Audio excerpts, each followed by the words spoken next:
There's a version of Donald that his supporters have constructed, or I should say bought into, because it's his enablers who've constructed this idea of him. And far too many people have bought into it and bought into it in a way in which it is almost impossible to dismantle.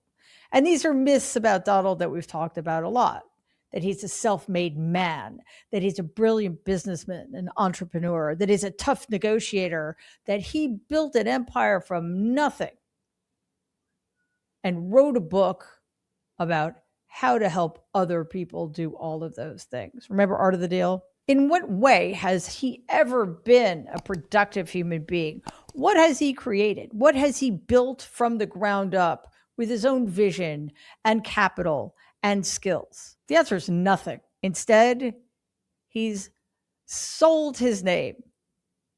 He's licensed it out for other people to slap on everything from hotels to water bottles to vodka to steak to universities and everything in between. As we should all know by now, Donald did not start with nothing. He's even admitted that himself, saying that his daddy gave him a tiny little $1 million loan. But that's not true either. In October of 2018, 3 New York Times reporters published an investigative report based on over 100,000 pages of financial documents. In this report, the New York Times revealed that over the course of his lifetime, until my grandfather died, Donald received at least $413 million from his father's real estate empire, much of it funneled through what the Times described as quote unquote dubious tax schemes, including outright fraud. Donald was benefited, you could say created, through somebody else's work. And what took my grandfather decades to build, it took Donald very little to destroy. Between 1985 and 1994, Donald lost more than $1 billion. He filed for corporate bankruptcy 6 times. The Trump Taj Mahal, the casino he opened in Atlantic City in April of 1990, and referred to as the 8th wonder of the world, entered bankruptcy the following year because it was the 3rd casino he had built in Atlantic City on the very same strip. Lawyers for one of his own investment banks later wrote in court papers that the Trump name was associated with, quote, the failure to pay one's debts, a company that has lost money every year, and properties in need of significant deferred maintenance, unquote. A Temple University study found that Donald's casinos lost more money and more jobs than every competitor in Atlantic City and went through more bankruptcies than any other major business in America. In a head-to-head competition, the researcher concluded they were not average, they were the worst. And yet Donald walked away not just scot-free, but much richer. The investors and bondholders were the big losers, as were the contractors who did the work he contracted them to do and then refused to pay. The workers whose retirement accounts collapsed. Stephen Persky, who served as New Jersey's top casino regulator in the early 1990s, was very, very straightforward about what Donald's departure from Atlantic City actually looked like. Persky said, quote, he, Donald, put a number of local contractors and suppliers out of business when he didn't pay them. So when he left Atlantic City, it wasn't sorry to see you go. It was how fast can you get the hell out of here, unquote. After the casino era proved that Donald was incapable of creating any thriving business without his daddy's power, connections, and money, he then pivoted to licensing. That is to say, he sold his name. That's what the business career of Donald Trump, stripped of all mythology, amounts to. The aforementioned Trump Steaks, Trump Vodka, Trump University, et cetera, and Trump Airlines, which lost $128 million in its first 18 months and never turned a profit. He has essentially sold the illusion that his name meant something He's taken his fee.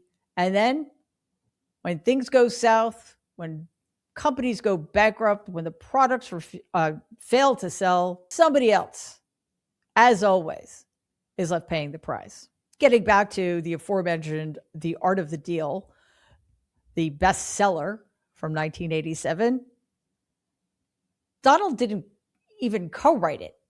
He didn't write a word of it. It was ghostwritten by a man named Tony Schwartz.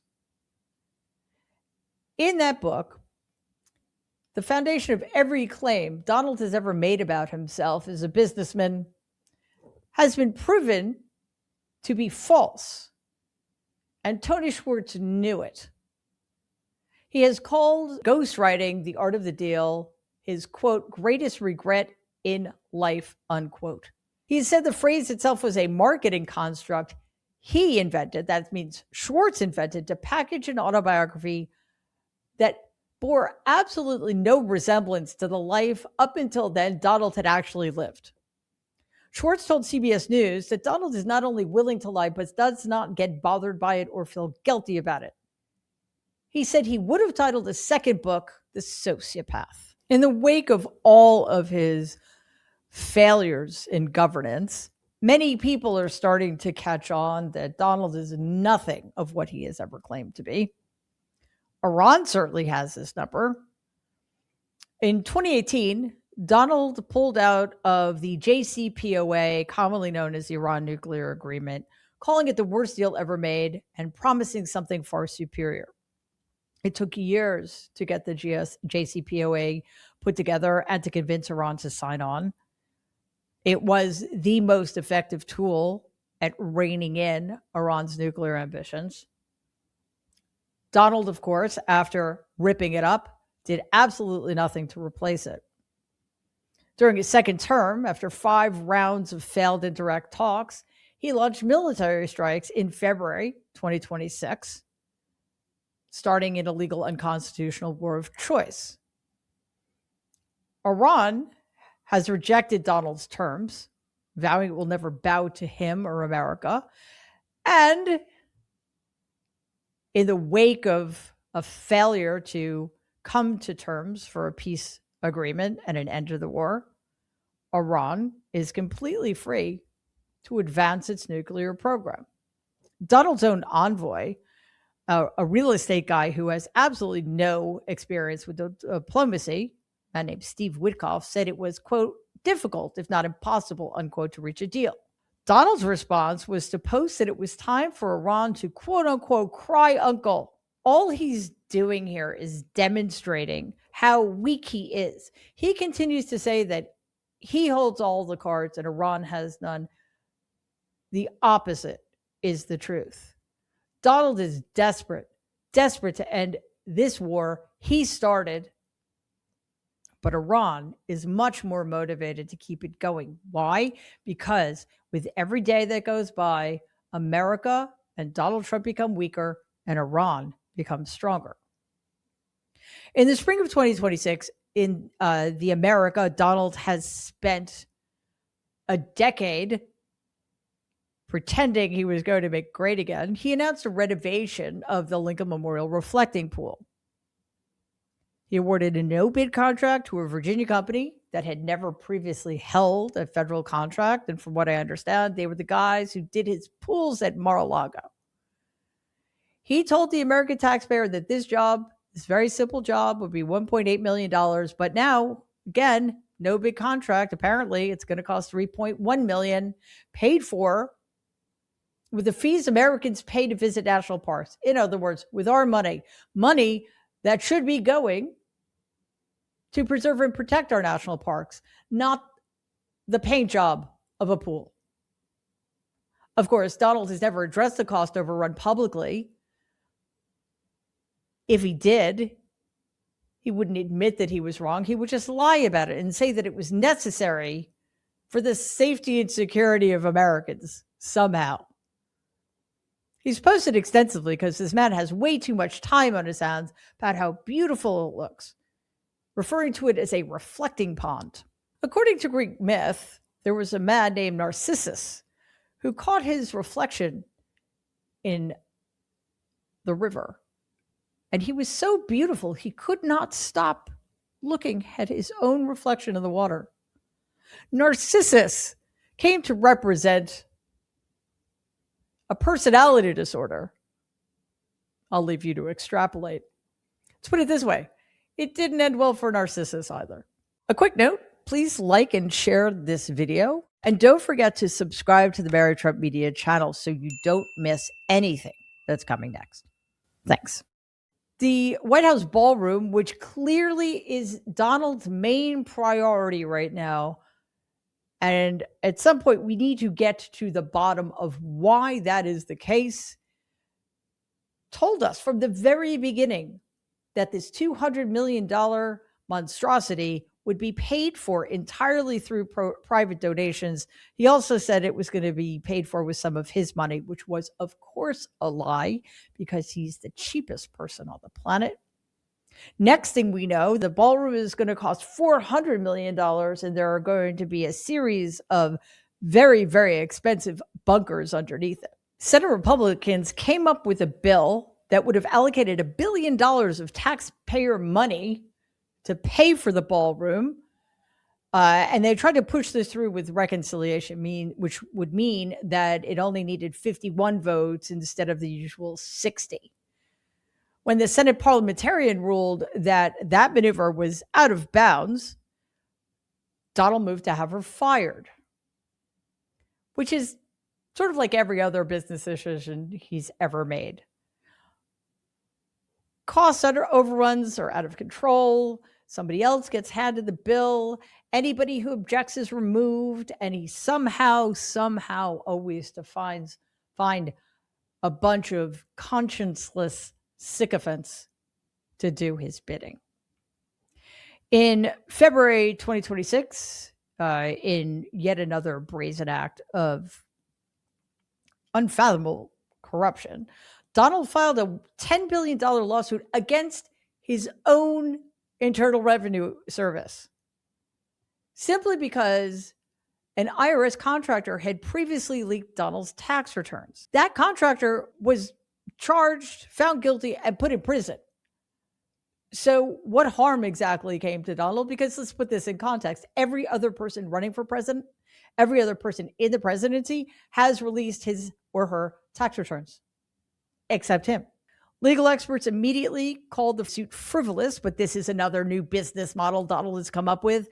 Sue entities without any grounds whatsoever for massive amounts of money and force them to settle. So even though they did nothing wrong, Donald still gets tens of millions of dollars for nothing. But because this is Donald suing one of his own agencies with the corrupt Department of Justice in the middle, he got a deal.